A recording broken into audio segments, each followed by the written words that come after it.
Sarah is a legend. Even though I belong to a religion, he asks the questions others are afraid to ask or question. He thinks with logic, not with books or religious beliefs. You can tell Muslims and Christians are afraid to debate him because he always makes them look stupid. I couldn't have said it better myself. I'm not even gonna lie to you, bro.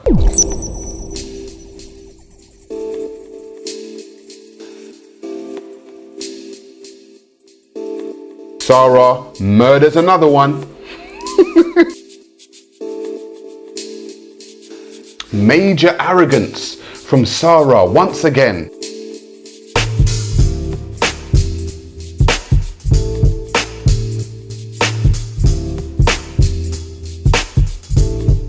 You know what? It was random, but it was good, and it felt good to be back. The reception was warm, man.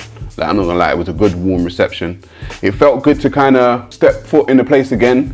You know, examine the energy of the place, feel the energy of the place. Like, it felt homely, like it had always felt. Do you know what I'm saying? Like I said, I first went down there, yeah, and it became like my playground. I can actually walk around that place and feel comfortable.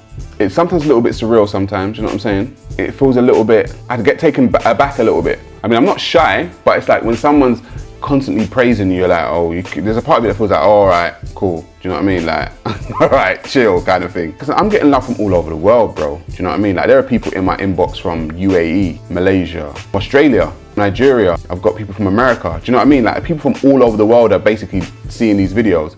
And that's what's kind of made me realize that the Speaker's Corner audience is a worldwide audience. People like Jedi were there, Maku, Gabs, Callum, Gary, Big Bro. Yeah, man, the brothers are down there. They're cool, man. The G Circle's doing their thing. Callum's doing his thing. It's good to know your peoples are down there. Do you know what I'm saying? Because everybody goes down there and they've got their people down there. The Christians have got their people. The Muslims have got their people. Do you know what I mean? Like, it's good to have your people down there. So, nah, man, it's a good look, man. It's a good feel, bro. I'm not gonna lie to you. It's a good feel.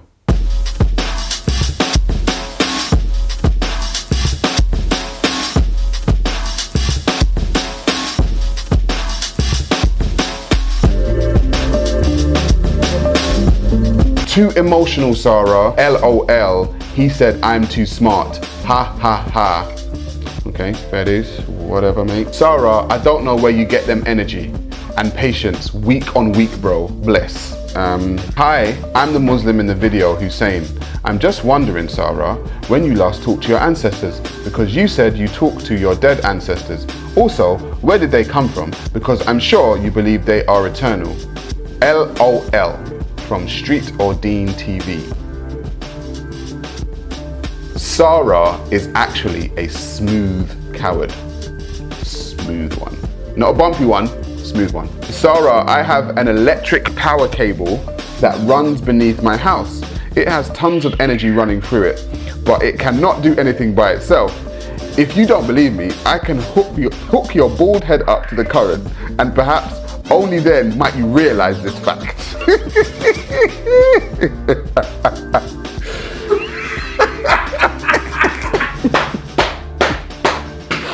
I'm gonna lie, that was creative. That was creative. I'm not gonna lie, that was creative.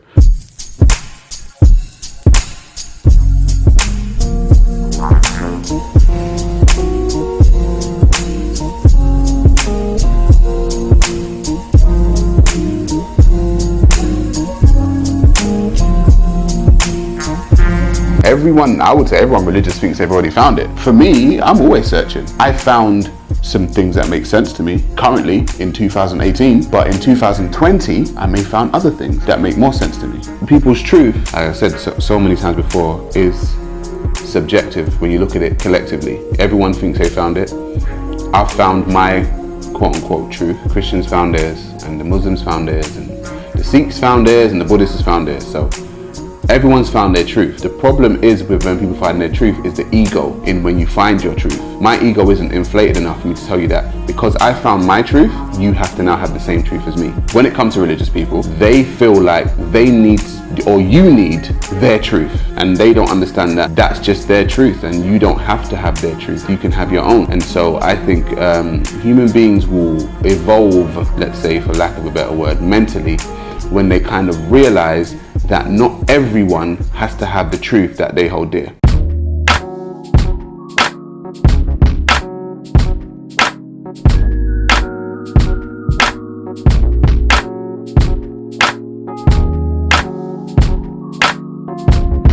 Just answer the question! Exclamation mark, exclamation mark, exclamation mark. He wants the question answered, you know. What's your beliefs? I think it's voodoo. Listen, I'll do some voodoo on you, bro, trust me. Yeah, I got black magic up my sleeve. Sarah wanted to prove Hamza wrong, but ended up talking about black penises. Well wrapped up, Sarah. Well done, Hamza, again. The maturity level of some people. You know what I mean? You've got to put it into context why penis was mentioned. You know what I mean? You don't just randomly start talking about penises. Come on, bro. A monkey can't give birth to a chair, but a human can craft a chair the same way Allah can create everything. Okay, fine. Sarah returning to Speaker's Corner is the best news I've heard today. Absolutely fantastic. Welcome back. Now that's love.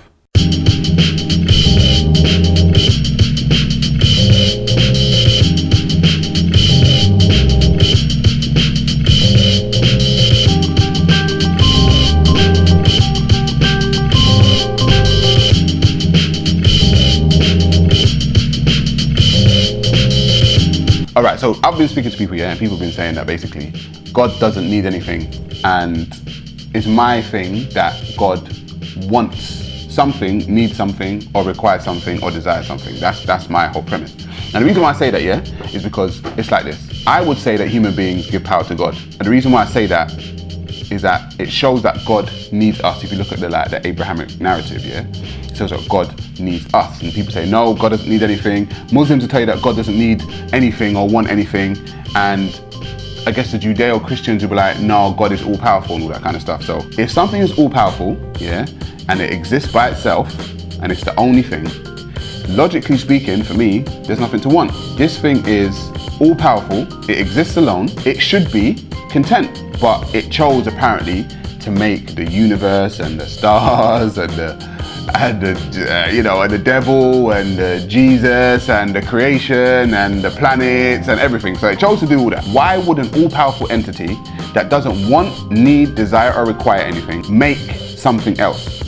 And that's my question, is what is the motivation for God? Because he must have wanted to do it. So that shows he's conscious. That means he wants to do it. Why does he want to do it? This is my theory now. They say God is all powerful. They say God is all wise, all loving, all everything. But how do you know, that you're all of something, or you're the most powerful, or you're the most high, if there's nothing to measure it off? So for instance, if I say I'm the best footballer, but I'm the only footballer in the world, how would I know that I'm the best?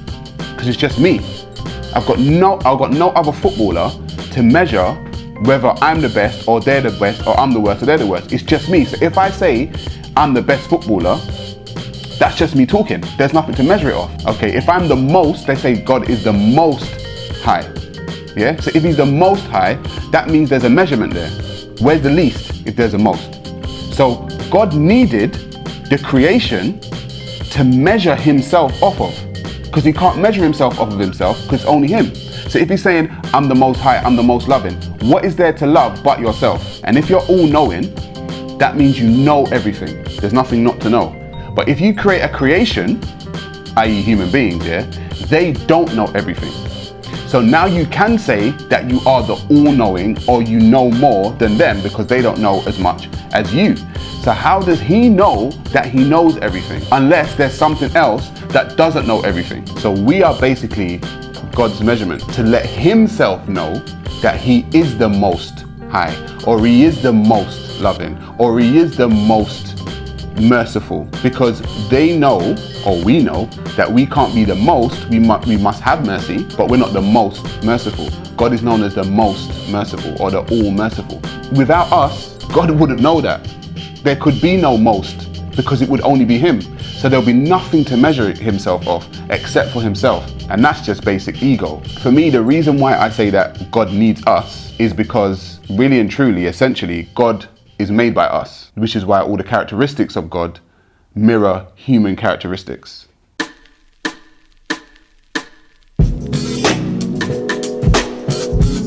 know what I think I'm doing? I think it's the same thing that happened to me when I started aligning myself with people whose energy I connected with. I think firstly, I think I'm saying some stuff that people may be scared to say themselves, first of all.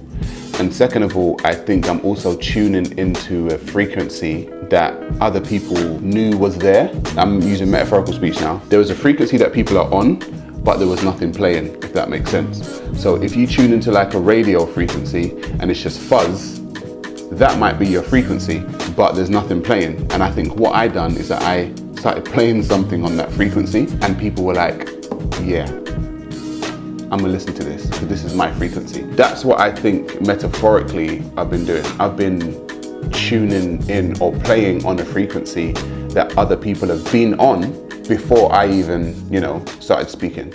And a lot of people were kind of waiting on something to play on that frequency.